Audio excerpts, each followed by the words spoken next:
Hey guys, welcome back to my channel. It is your girl Shay, and in today's video we will be talking about what I've learned since turning 40. I think this is a great video to have because, like I told you guys before, my past decade of my 30s haven't been the best, but they have been good because they've taught me lessons, and there are some great things that have come out of it. It just took me a while to realize it. So you guys know I have my notes because I talk too much. Before we get into the video, don't forget to like, comment, and what?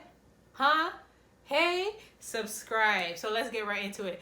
Number one is let's reflect on major life lessons, shall we? I wrote everything down because I jabble. So self-acceptance.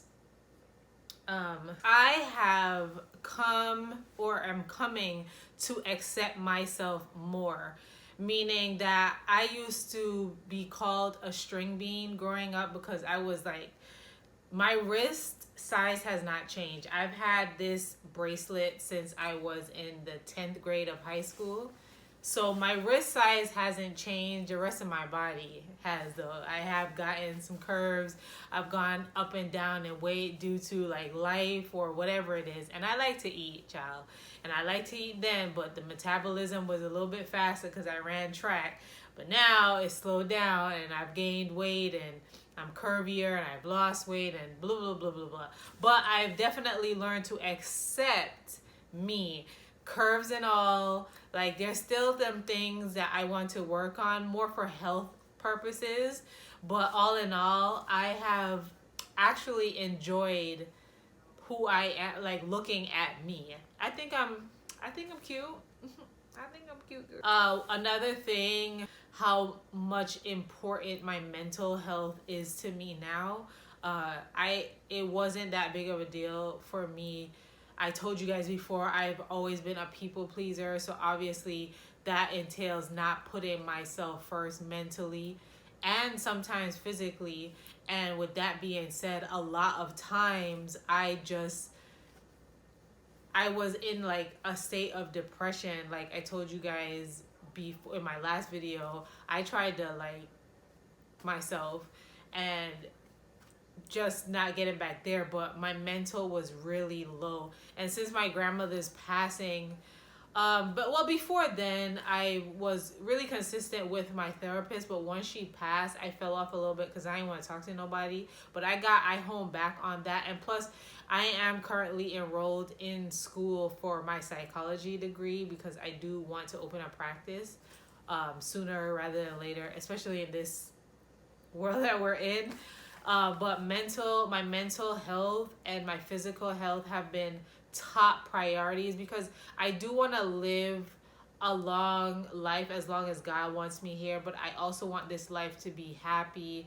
I want to be present. I want to be able to move around and do things for myself and not be stuck to a chair or something looking for somebody else's help or needing somebody else's help other than God. You know what I'm trying to say? Like, it has become super beneficial, my mental and physical health. The last thing with a reflection of life lessons is to set boundaries. I have never, and I think we talked about this in the other video, I have never set actual boundaries for myself when it pertains to other people, and now I just ain't got time. Do you hear what I say? I ain't got time for the foolishness. I really don't. And it took me a while to say no to people. We talked about this in my last video. If you haven't seen it, because I keep referencing it, you might want to go back over there and watch it. But listen, if I don't want to do it, I'm not going to do it. If I have an issue with it, I'm going to speak up for myself in a respectful way. It's okay for you to have boundaries, but it's also okay for me to have boundaries as well. I work hard. Sorry, y'all.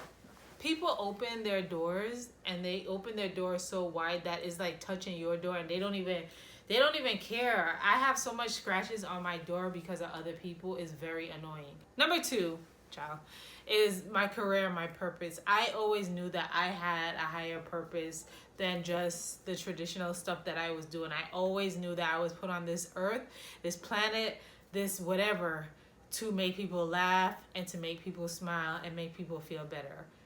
However, in a positive legal way, that transpired, I knew that was my purpose. Specifically, what I needed to do, I had no idea, but I did know those things. I was meant to put smiles on people's faces, make them laugh, and make people feel better. I just knew that. I was always a class clown in school. I always would gravitate to people. People would gravitate to me. I always was a people person. Like, this was always my thing, but I didn't know how to hone that into like a career. At least I knew what I wanted to do, which could hone it into a career, but I was just lazy. Like, I wanted to go and be a psychiatrist for young kids when I was younger, but I realized how long you had to stay in school, and at that time my mental space was just not there. I was lazy, so instead I went to culinary school, which was my second passion, but I didn't really do anything with that degree. Like, I cook at home, I cook for family, I cook for friends, but I really ain't do what I'm supposed to do with that degree. You feel what I'm saying? So yeah. Now it's very important for me to build legacy, and I don't have any kids, and legacy doesn't just always have, well, I guess it does come from your kids, but it can also come from your family and your name. I want my name at the end of the day to mean something bigger than what it is now. I want to impact lives. I want to help generations coming. I want to help minds. My legacy is just super important to me, and it wasn't important to me before. Like I said, I didn't know what I wanted to do with my life. Like, I honestly did. I knew what I wanted to do, but I didn't know what I wanted to do, if that makes any kind of sense. If you ever felt that way, leave it in the comment box below and let your girl know, so I'm not sitting on this shit by myself. Don't leave me out here, child. Number 3 is relationship and community. Listen, quality over quantity. I was just telling my friend the other day, or was it my mom?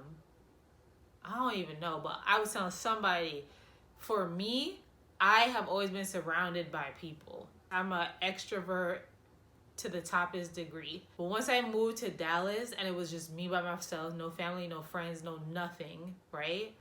I became a little recluse. And that's only because I started attaching myself to people because I just didn't want to be alone. I was so used to being around a whole slew of people. And then when something traumatic happened, which we'll talk about that, I keep referencing it, but we haven't talked about it yet. But when something traumatic happened, I realized these people were really not my friends. They were only around because they thought they could get something, or the person that I was attached to, they thought they could get something out of them through me. When dealing with that and trying to figure out my life out and everything else, I realized I would rather one or two solid friends than a whole slew of people that I gotta look over my back every second. I gotta question. Like, I ain't got time for it.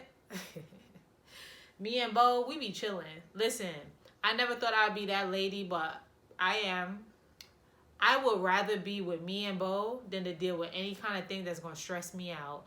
Because one thing for a black woman, or a woman period, number one killer for us is stress. Because it goes through our bodies in different ways. It could come through cancer. It could come through heart attacks. It could come through... I ain't got time. Take away yourself. I ain't got time. The passing of my grandmother made me realize even more how important family is and community, because going to the funeral and then coming back to Dallas essentially by myself was just not a good feeling to have.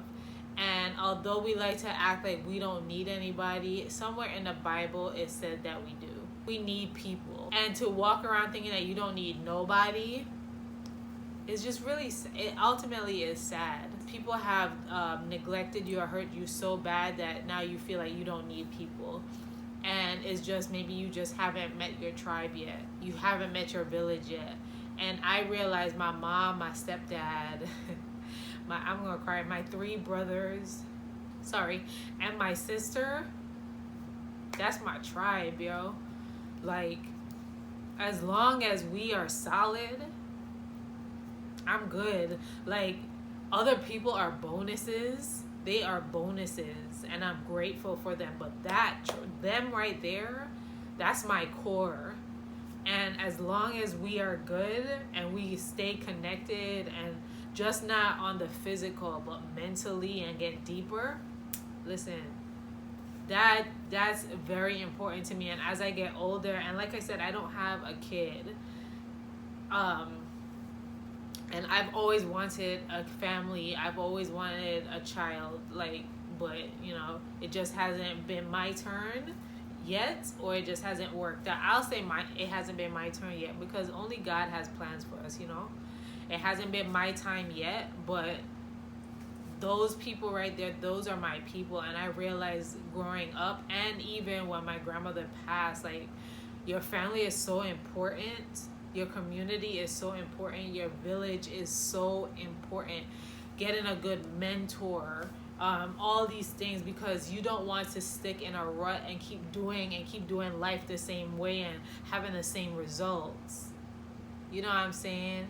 Your community, your village, your mentor, your family, they're supposed to be there to, like, help you out, to, like, give you words of advice, even if it hurts. And pushing yourself away from these people and just sticking to yourself, how are you getting that? I mean, God, for sure, but God wants you to have people too.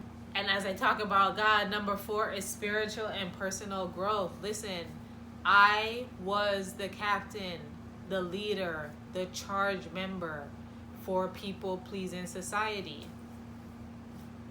I've turned 40 this year, and I realized that there are a lot of things that I could have avoided and I could have accomplished had I did things for me and did things not for other people. I realized that my relationship with God was on shaky grounds, because I just thought he don't like me, because there was so much crappy stuff that just kept happening, repeated, like, back to back to back to back to back, and I just didn't understand why. I've just been watching a lot of sermons, just listening to a lot of podcasts, and it all has just been teaching me, like, get back in alignment with God, because your spiritual walk is cracked,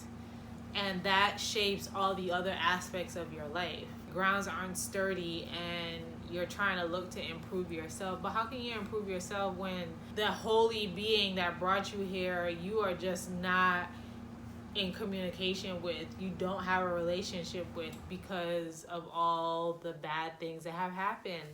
And I just thought, like, listen, it's just too late for me. I'm just going to continue to live however I'm living, crappy and all. But I woke up one day just like, listen, like, and I thank my grandma, because it sucks to say, but her passing just was just like, you think life is going to be one way. You think she'll be here until, like, what, so she can meet your kids, so she could be at your wedding. You think she'll be here for all these things, and she just wasn't. Having a better spiritual journey has definitely helped me with my decision makings. I sometimes forget, but majority of the time I speak to God first before I make decisions, small or big. I talk to him more now than I did before. And I am proud of myself, because I was scared for a long time to even talk to God, because I was just like, bro, there's nothing changing with me talking to you. There's nothing changing for me reading the word. There's nothing happening from me trying to get closer to you. So why am I continuing to do that? And that was just the wrong mindset. Another thing that has helped me in my personal journey or personal growth is to think in the present and not fixate so much in the past or the future. Think about the times now. Excerpt of a book, and it talked about you really ain't got no problems. You create your problems. I was just like, wait, what? So I just continued reading it. And the guy said, oh, I can't remember what that book is. Hopefully I remember, I could put it on the screen. The guy said, if you live in the moment, like right here, me talking to you guys, me sitting here with my dog, in this moment, I'm good. I don't have nothing, like, I'm good. But if I sit down and really think, oh, in the next hour or tomorrow, like, how am I going to do this? How am I going to do it? If I continue, that's where you bring the problems into your life. Yes, it's good to have a plan. God says, write it down. Write it down. Have a plan. Yes, that is great. But fixating on it so much that it causes you to stress yourself out, you're bringing problems into your mental. You're bringing problems into this bubble that you've created of goodness. Like, you're straight. So that's one thing that I've been working on every single day, is to live in the moment. Because you miss things you just miss things. There's been some times where I sat down and I thought like, oh yeah, that did happen. Dang. I didn't celebrate that. I just thought about what didn't happen and all the negative things. Well, that was a wash. And then it sucks because, like, you had good things that happened to you, but you're so fixated on the bad things or the things that haven't came yet that right there in that moment, you just let it go. You just bypassed it. So that's another thing that I have learned on my personal growth. Number 5 would be my final thoughts. The younger me. I would tell the younger Shay, sis, you got this. You've always been a jokester. You've always had a great smile. You've always was a good communicator. You always got down. Like, you said you wanted to do something, you did it. Even when people talk down about it or people try to make you feel like you're crazy, you did it, girl. Continue to go. Continue to put forth effort, because you got this. Life can be challenging. Life has its ups and downs. But remember what your grandma told you. Believe in God and that God got you. The purpose that he had for you, you've been knew about it. You just pushed it to the back of your head because things happen. But don't worry about it, girl. You got this, child. Swagalicious, don't stop. And to anybody out there who is getting to a milestone, who has passed a milestone, who feels like life is just over for them, it is not. Hear what I say. It has not ended. Until you take that last breath, your life has not ended. Go after what you want. Improve on the things that you know you need to improve on. Don't let nobody else tell you what you need to. Girl, you know what you need to. Boy. You know what you need to improve on. Let's get it. Let's start now. Let's not enter the new year doing the same things that make us feel less than. We got this. If you guys enjoyed this video, don't forget to like, comment, and subscribe. Any people that turn 40 this year, put it in the comment box below. Are you turning 40 soon? Child? Did your body start aching? Because, child, let me tell you something. I ain't going to tell you. Mind your business. Mind your business. Anyways, I'll see you guys in the next video. See you later.